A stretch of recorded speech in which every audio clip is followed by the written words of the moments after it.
أهلا بكم في فيديو جديد. قبل ما نبدأ الفيديو سمي الله وصلى على النبي. في فيديو النهاردة يا شباب نكمل كلامنا على الأو بي، وهنشرح مبدأ جديد فيها ومبدأ مهم جدا، وهو مبدأ الوراثة. فطبعا يا شباب الفيديو دوت مهم قوي، فأنا عايزك تركز معايا في كل كلمة هقولها وتركز في كل تفصيلة. فتعالى قبل ما نبدأ أوضح لك الفكرة من مبدأ الوراثة كمثال. فمثلا دلوقتي يا شباب أنت كشخص بتورث مجموعة صفات من باباك ومامتك، زي مثلا بتورث من أبوك لون شعرك، لون بشرتك، الطول بتاعه، وبتورث من مامتك مجموعة صفات كذلك. فاحنا يا شباب بنطبق مبدأ الوراثة في البرمجة نفس الفكرة بالظبط. إن إحنا مثلا بيكون عندنا كلاس، والكلاس دوت بيمثل لنا أوبجكت، ومن خلال بقى كلاس أكبر بنخلي الكلاسين دول بيورثوا منه. بس طبعا تعالى نعمل مثال دلوقتي قبل استخدام مبدأ الوراثة، ونطبق نفس المثال بعد استخدام مبدأ الوراثة علشان الفكرة توضح معانا بشكل أحسن. فاحنا دلوقتي يا شباب عملنا كلاس، والكلاس دوت بيمثل لي جميع القطط، وكلاس تاني بيمثل لي جميع الكلاب، وعملنا أوبجكت كمان من الكلاس بتاع الكات، وأوبجكت كمان من الكلاس بتاع الدوج. فتعالى بقى ندي صفات للكلاس بتاع الكات علشان يمثل لي مين؟ جميع القطط بتاعتي. فأنا مثلا دلوقتي جميع القطط بيكون عندها string name، إن إحنا كل قطة بيكون عندنا اسم. وتعالى مثلا كمان نعمل string color.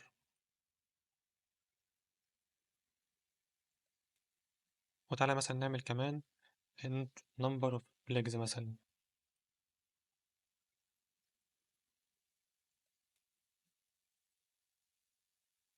وتعالى بقى نعمل function بتميز الكلاس بتاع الكات عن الكلاس بتاع الدوج. فاللي بيميز الكلاس بتاع الكات عن الدوج إن هو مثلا الصوت بتاعهم. فأنا هعمل function وأسمي الفانكشن ديت مياو مثلا. وتعالى نعمل برنت مياو مثلا برضه.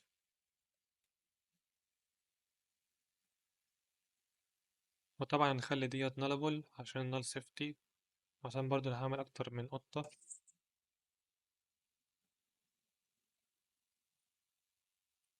فأنا كده يا شباب عملت كلاس، والكلاس دوت كان بيمثل لي جميع القطط، وحطيت صفات لجميع القطط ديت إنه بيكون عندها الاسم والكولر والنمبر اوف legs. كمان عملنا فانكشن بتميز لنا الكلاس بتاع الكات عن أي كلاس تاني، إن هي بتعمل إيه؟ بتعمل صوت المياو. فلما أحب بقى أدي صفات للكلاس بتاع الكات هعمل إيه؟ هروح أكتب كات دوت الكولر مثلا، وأخليها بتساوي مثلا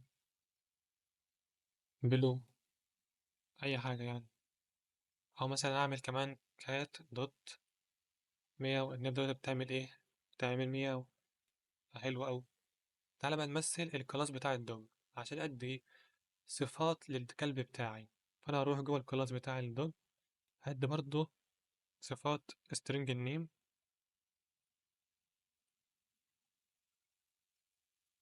وكمان string برضه الكولر،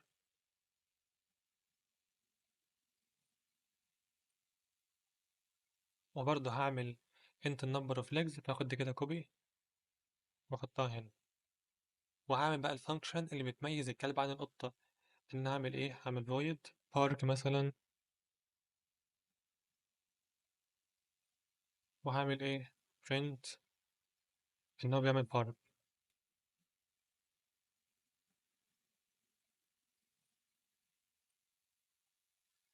فأنا دلوقتي برضه عملت صفات بتميز لي جميع الكلاب عن طريق إن أنا بديله اسم، بديله color، بديله number of legs. فأنا بقى لما أروح أدي صفات للكلب دوت هروح أعمل dog دوت مثلا الcolor، وأخليه مثلا يساوي black. تعالى مثلا برضه نعمل dog دوت park. أنا كده يا شباب عملت object من الكلاس اللي اسمه cat واديت له مجموعة صفات، وهكذا برضه في الدوج.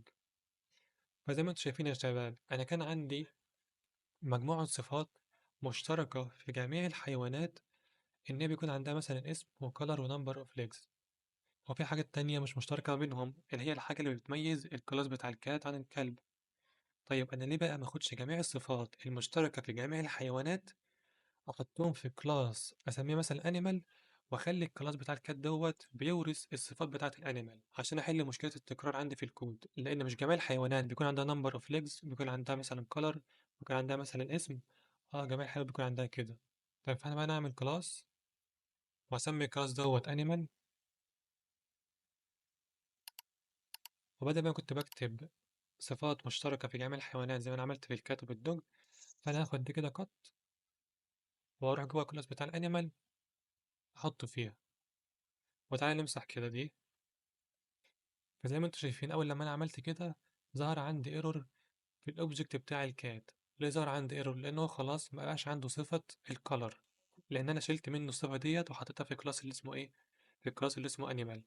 طيب تعالى بقى نحل المشكلة ديت عن طريق إن أنا أخلي الكلاس بتاع الكات بيرث الكلاس اللي اسمه أنيمال، علشان يرث جميع الصفات الموجودة في الكلاس اللي اسمه أنيمال دوت. طب أنا بعمل كده إزاي؟ بتعمل كده عن طريق إن أنت بتكتب كلمة extend. فمن خلال الكلمة دي يا شباب أنت ممكن ترث أي صفات موجودة في أي كلاس أنت عايزه، بس شرط إن أنت تحدد اسم الكلاس اللي أنت عايز تورث منه. فأنا كنت عايز أورث الصفات اللي موجودة في الكلاس اللي اسمه أنيمال، فخلاص يا عم اكتب كلمة extend الأنيمال. فزي ما انتم شايفين اول لما انا عملت كده الاوبجكت بتاع الكات مبقاش فيه ايرور، لان خلاص بقى بيرث الصفات الموجوده جوه الكلاس اللي اسمه انيمال. والكلاس اللي كان اسمه انيمال كان فيه اتريبيوت اسمه الكولر، فانا بقى قدرت خلاص ان انا ادي صفه للاتريبيوت اللي اسمه كولر ده عادي. وزي ما انتم ملاحظين ظاهر لي برضه ايرور في الكلاس اللي اسمه دوج. طب ليه ظاهر لي ايرور؟ لان انا ما ورثتش الصفات الموجوده جوه كلاس الانيمال للكلاس اللي اسمه دوج. فتعالى مثلا نخلي الكلاس اللي اسمه دوج دوت يرث الصفات الموجوده في الكلاس اللي اسمه انيمال. هكتب برضه كلمة extend الانيمال. فزي ما انتم شايفين اول لما انا عملت كده الايرور اللي عندي هنا راح، وبقيت بقدر بقى ان انا مثلا اعمل دوج دوت مثلا النيم ونمبر اوف ليجز والكالر زي ما انتم شايفين، مع اني ما كتبتش الصفات في الكلاس اللي اسمه دوج او انيمال. ومع ذلك الكود عندي متعرف. ليه متعرف؟ متعرف عندي عشان انا طبقت مبدأ الوراثة. مبدأ الوراثة هو اللي يسمح لي ان انا اعمل كده، ان انا ارث مجموعة صفات في كلاس معين لأكتر من كلاس. طب مثلا تعالى نعمل فانكشن أو ميثود، يعني من خلال الميثود ديت هعمل صفة جميع الحيوانات اللي بتعملها، زي مثلا إن أي حيوان بيقدر إن هو يرن أو ياكل مثلا. فهعمل void مثلا eat،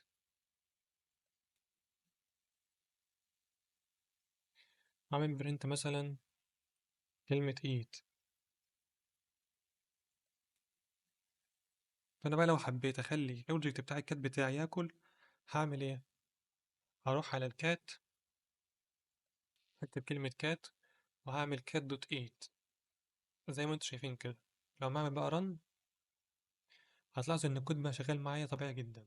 طيب برضو تعالى نعمل كام برنت مثلا الكات دوت كولر ديت.